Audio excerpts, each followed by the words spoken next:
Welcome back to the Daily Byte, your daily dose of trending news and pop culture analysis.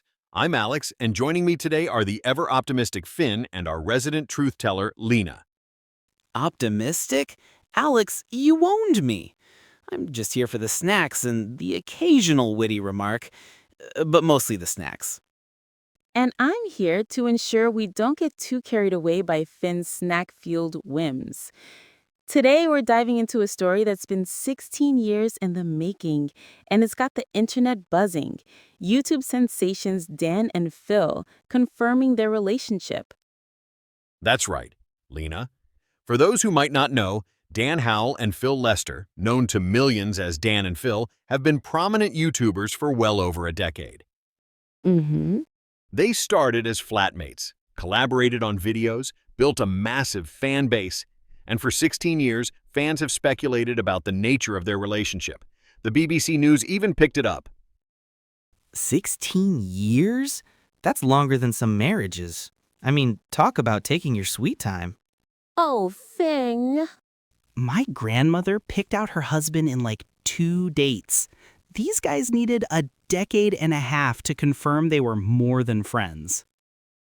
It's not about taking their sweet time, Finn. It's about personal boundaries, privacy, and the immense pressure of public life. For queer individuals, coming out is a deeply personal journey, especially when your entire career is built on a public platform with millions of fans scrutinizing interactions. That's a very valid point, Lena. The parasocial relationships they developed with their audience must have made navigating their personal lives incredibly complex. Complex and, dare I say, slightly ironic? I mean, their whole brand was built on being relatable, yet they had this massive, unspoken secret. Yeah. It's like a long-running sitcom where the main characters are clearly in love, but nobody ever says it. But that's precisely the issue. People project onto public figures. Just because fans wanted them to be together doesn't mean Dan and Phil owed them a public declaration. Their privacy was paramount. Right. The fact they felt they had to confirm it now suggests the speculation became too overwhelming and a mental burden. I think there's a balance. On one hand, yes, their privacy is their own. On the other, the intense fan culture, particularly within the YouTube space, often blurs those lines. That's true. The fan shippers, as they're known, have been dissecting every glance, every shared laugh for years. Dissecting every glance? Sounds like a job for the FBI, or maybe just a slightly obsessive fan base with too much time on their hands. They absolutely did, Finn. While it's easy to mock, it highlights the power of online communities and how exhausting it must have been to constantly manage that narrative. It really does. It speaks to a larger shift in how we view public figures online. An expectation of authenticity and transparency can be incredibly difficult to maintain, Exactly. especially when your personal life essentially becomes content for a vast audience.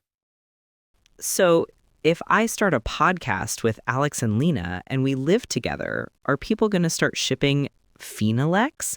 Because I don't think my partner would appreciate that. Or Alex's, or Lena's, definitely not Lena's. Finn, the only thing people would speculate about with us is who finishes the snacks first, and it would probably be you. This with Dan and Phil is different. It's a long-standing public narrative intertwined with their work. True. It's a fascinating insight into the evolution of celebrity and parasocial relationships in the digital age. Ultimately, it's good to see them living their truth publicly, on their own terms, even if it took a while. And that wraps up another episode of the Daily Byte. Thank you, Finn and Lena, for your insights today. Thanks for having me. I'm off to review the BBC article for any hidden snack recipes, or maybe fan fiction. You never know. And thank you to our listeners. Remember, privacy, even for public figures, is a right, not a privilege. Absolutely. If you enjoyed this discussion, please hit that subscribe button wherever you get your podcasts. New episodes of the Daily Byte drop every day at 9:30 p.m., so you don't miss out on the latest trending news and our unique take.